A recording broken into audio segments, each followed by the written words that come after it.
Good morning, Alex and friends. I'm Grace. Today is Wednesday, March 26th, 2025, and you're listening to Alex's News.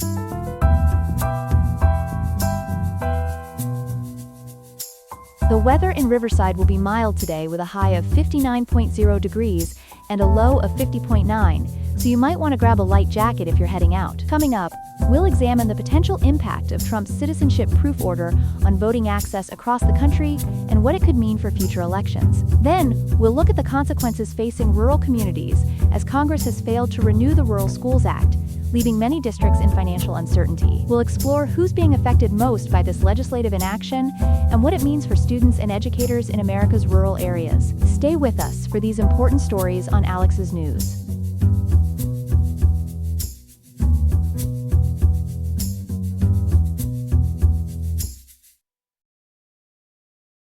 In a move that's already generating significant controversy, President Donald Trump has signed an executive order requiring proof of citizenship to vote in federal elections. For more on this developing story, we're joined by our political correspondent, Ethan. Ethan, walk us through what this executive order actually does. Grace, this is what many are calling a passport to democracy moment. But not everyone's cheering. According to NBC News, President Trump signed this executive order yesterday, requiring documentary proof of U.S. citizenship when registering to vote in federal elections. The order directs the Election Assistance Commission to revise its voter registration form, requiring voters to present U.S. passports or other government-issued identification that confirms citizenship status. What specific documents would voters need to provide under this order?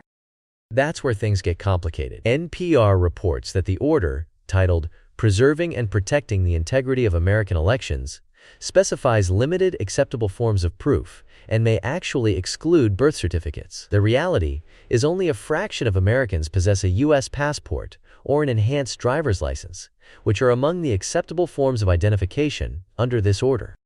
Beyond the citizenship verification requirement, does this executive order contain other provisions? Absolutely, Grace.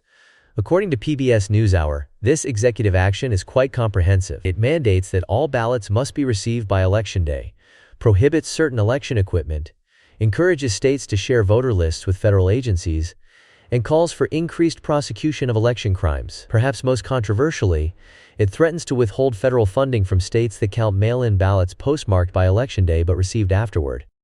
That sounds like it could face legal challenges. What are experts saying about the constitutionality of this order? You've hit the nail on the voting booth, Grace.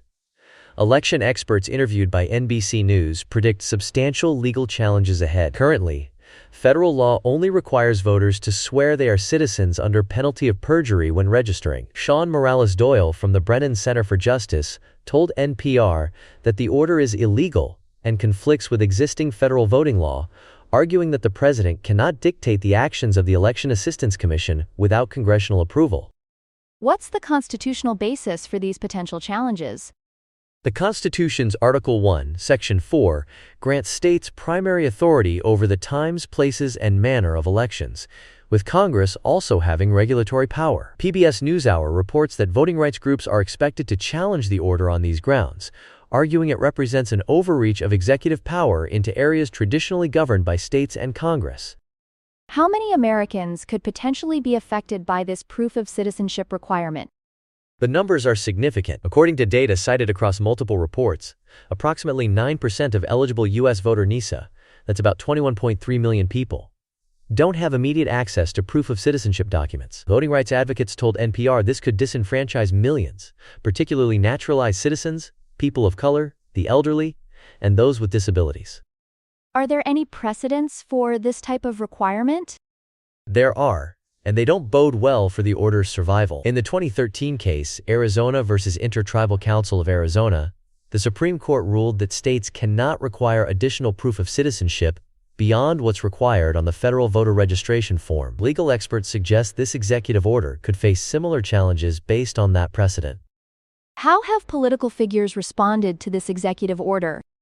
It's split along predictable party lines. PBS NewsHour reports that Republican officials like Georgia Secretary of State Brad Raffensperger support the order as a means to restore election confidence. Meanwhile, Democratic officials like Colorado Secretary of State Jena Griswold have criticized it as an unlawful weaponization of the federal government. The ACLU has already announced they'll challenge the order, saying they'll see President Trump in court. Thanks for that comprehensive breakdown, Ethan. We'll certainly be following this story as legal challenges unfold in the coming days. We turn now to a developing story affecting rural California communities. Federal funding cuts are creating what some officials are calling a catastrophic crisis for schools and roads in these areas. For more on this, we're joined by our reporter Chloe Thompson. Chloe, what exactly is happening here? Grace, rural California is facing what local officials are describing as an existential crisis after Congress failed to renew the Secure Rural Schools Act in the latest budget. According to reporting from LAist and Cal Matters published yesterday, this means at least $33 million in federal funding will no longer flow to 29 rural California counties that contain large tracts of federally owned land. That sounds serious. Can you explain what this Secure Rural Schools Act actually does and why it's so important? Absolutely. The Secure Rural Schools Act has been around for over a century, Grace.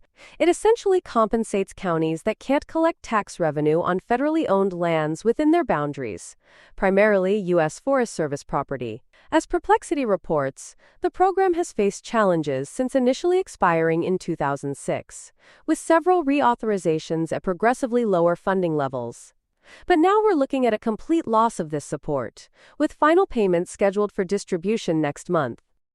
So these counties are essentially losing compensation for land they can't tax. How dependent are these communities on this funding? It varies widely, Grace. Take Alpine County, which according to Perplexity analysis relies on this funding for approximately 20% of its road repair budget. Or look at Trinity County, where the Trinity Alps Unified District will lose about $600,000 That's roughly 5% of their overall budget. A Trinity County official told Cal Matters, "This is devastating for our communities. We're looking at significant cuts to services that our residents depend on every day." That's quite a roadblock to their financial planning. What specific impacts will communities see from these cuts? I see what you did there, Grace. And you're right, as the impacts will be far-reaching. For schools, we're talking staff layoffs, cuts to after-school programs and extracurricular activities, fewer field trips, and delayed building repairs. On the infrastructure side, the California Courts Newsroom reports slower road repairs affecting mobility, reduced wildfire safety assistance, and potentially longer emergency response times due to deteriorating road conditions. Trinity County officials have indicated they'll need to reduce road maintenance crews, which is particularly concerning in a region vulnerable to wildfires. This sounds like it could create a real class divide between rural and urban schools. What happened with the legislation? Why wasn't it renewed? Despite passing unanimously in the Senate, the Secure Rural Schools Act didn't even receive a hearing in the House and was ultimately excluded from the federal budget. According to LAist, a county supervisor noted, "The program has historically enjoyed bipartisan support. This isn't a partisan issue. It's about ensuring rural communities can provide basic services to their residents." But with Congress focused on reducing federal spending, the prospects for renewal appear slim. Are there any alternative funding options these counties can pursue? They're exploring several options, Grace, but as Perplexity reports, none fully address the shortfall. These include local bond initiatives, increased reliance on state programs like Proposition 98 for schools, staff reductions, service cuts, and prioritizing essential services. But these are really just short-term fixes rather than sustainable solutions. So what happens next for these rural communities? With final payments coming in April, these counties are preparing for significant adjustments to their operations. As one advocate told Cal Matters, "We're not giving up. These communities deserve the same level of services as their urban counterparts, and will continue fighting for the funding they need." But the reality is, this represents yet another schooling in hard financial lessons for California's rural communities, as they navigate increasingly complex challenges with limited resources. Thank you, Chloe, for that comprehensive report on this important issue affecting so many of our rural communities across California. We'll certainly keep following this story as it develops. Here are some other headlines. Federal health officials in the Trump administration have announced plans to withdraw $11.4 billion in COVID-19 funding from state and local public health departments. The administration justified this decision by declaring the pandemic over, despite concerns from health officials about the impact on ongoing services. Termination notices began Monday, with fund recovery expected to start in 30 days. Washington state has already lost over $125 million, while Los Angeles County fears losing more than $80 million used for disease surveillance and lab services. Much of this funding was set to expire within 6 months anyway, raising questions about the necessity of immediate termination. Ukraine's President Volodymyr Zelensky has indicated readiness to observe a ceasefire on energy targets following a U.S.-brokered deal. The White House announced the breakthrough after 3 days of negotiations in Saudi Arabia, focusing on ensuring safe Black Sea navigation and preventing strikes against energy facilities in both countries. Despite this progress, Ukraine remains cautious, with Zelensky emphasizing that Russia must earn trust. The agreement faces immediate challenges, as Russia launched 117 drones into Ukraine overnight, with Ukrainian forces reporting they shot down 56 drones. Devastating wildfires in southern South Korea have claimed at least 24 lives and forced the evacuation of 27,000 residents. The fires, which began last Friday and were fueled by strong winds, have destroyed more than 200 structures, including parts of an ancient Buddhist temple dating back to the 7th century. Over 43,330 acres have burned, making this the third largest wildfire in South Korea's history. About 4,650 firefighters, soldiers, and personnel, supported by 130 helicopters, continue battling the blazes despite challenging wind conditions.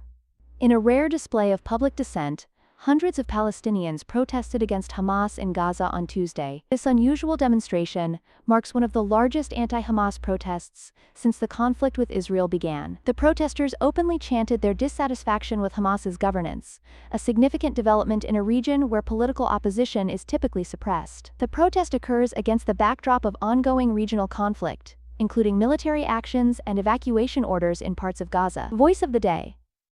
We're seeing unprecedented challenges to public health infrastructure at a time when communities are still recovering from the pandemic's impact. A county health official responding to the COVID funding cuts.